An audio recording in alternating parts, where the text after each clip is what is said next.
தலைவர் தமிழக முதலமைச்சர் அவர்களுடைய தலைவர் அண்ணா மது நாட்டுக்கும் வீட்டுக்கும் கேடுன்னு சொன்னார்.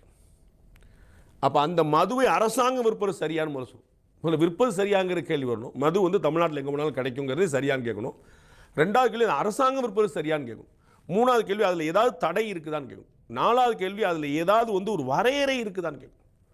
பில்லு இருக்குதா, எம்ஆர்பி இருக்குதா, வெளியில் ரேட்டு போர்டு இருக்குதா, 18 வயசு கீழே கூட ஒருத்தனுக்கு கிடைக்காதுன்னு இருக்கா, பெண் குழந்தைகள் வாங்க மாட்டாங்கன்னு இருக்கா, 12 மணிக்கு முன்னாடி கடை திறக்காமல் இருக்கா, 10 மணிக்கு அப்புறம் கடை மூடி இருக்கா, எந்த வரையறையும் கிடையாது. எந்த வரையறையும் கிடையாது.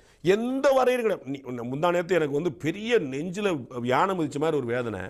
நியூ இயர் ஈவ் 31ஆம் தேதி இரவு டாஸ்மாக் கடையில் நான் வந்து ஒரு பெரிய ரைடு நான் ஒன்று போனேன். வேறு ஒரு இடத்துக்கு நான் போக வேண்டியிருந்துச்சு.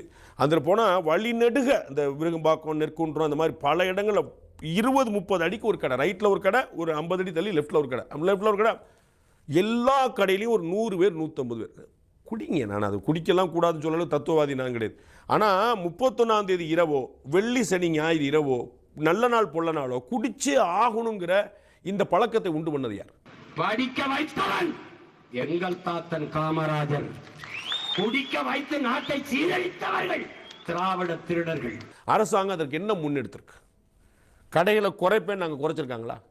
சுப்ரீம் கோர்ட்டில் வந்து நெடுஞ்சாலைகளில் கடை இருக்கக்கூடாது அப்படின்னாங்க. என்னன்னு தெரியுமா?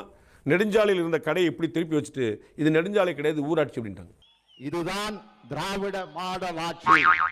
திமுக தலைவர் தமிழக